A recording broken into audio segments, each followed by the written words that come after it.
बिस्मिल्लाहिर्रहमानिर्रहीम। अस्सलाम वालेकुम। कैसे हैं आप सब लोग? अल्लाह ताला से दुआ है कि सब लोग खैरियत से हों। तो आज नाश्ते के हवाले से मैं आपसे शेयर करने लगी हूँ चनों की रेसिपी, जो मेरे घर में बहुत शौक़ से खाई जाती है।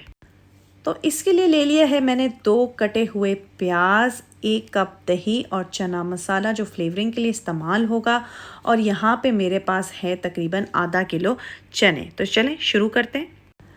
सबसे पहले हम दरमियानी आंच पर प्याज को फ्राई करना शुरू करेंगे। जैसे ही प्याज का रंग हल्का सा बदलना शुरू हो तो इसमें हम डाल देंगे दही और उसको अच्छी तरह कर लेंगे हम मिक्स।